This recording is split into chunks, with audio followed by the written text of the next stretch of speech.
पीठ, chicken, salt चवीनुसार, white paper, black pepper powder, ginger garlic paste, vinegar and soya sauce.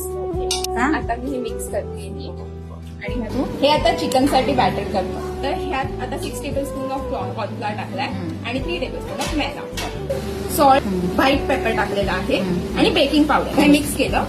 आता ह्याच्यात एक एग व्हाईट टाकतोय आपण, ते थोडं करून घ्यायचं. थोडं पाणी टाकते. असं चमच्याने दाखव म्हणजे कळेल मला किती केलेस. ओके ठीक आहे. तर हे मॅरिनेटेड जे चिकन होतं बरं ते आता आपण ह्याच्यात टाकणार आहोत. बरं ह्याच्यात असं सोडायचं. हे आपण आता थोडेसे फ्राय करून घेणार आहोत आधी गोल्डन होईपर्यंत. ओके म्हणजे तर असे आपण परत आणि मग आपण जेव्हा करणार सॉस का? मध्ये आपण हे टाकणार आहोत. बरं. त्याच्या आधी आपल्याला त्याच्यानंतर ते क्रिस्पी होणार आहे. हा. ओके ठीक आहे. आता हे मी काढले आहे तिथे फ्राय केलेले. एकदा परत फ्लॅश फ्राय करतोय जस्ट फॉर क्रिस्पीनेस. आता आपण एवढे क्रिस्पी करून घेतलेले आहेत. बरं आता पुढे सॉस करायचा का आपण असून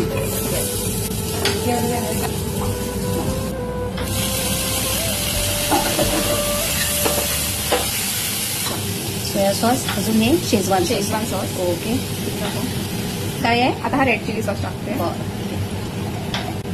आता मिक्स करून घेऊयात. फ्लावरची स्लरी टाकते मी. आपला सॉस झालेला आहे. ओके आता काय करशील पुढे हे आता आपलं झाल्यावरती आपण ह्याचं चिकन जे केलेलं आहे ते टाकूयात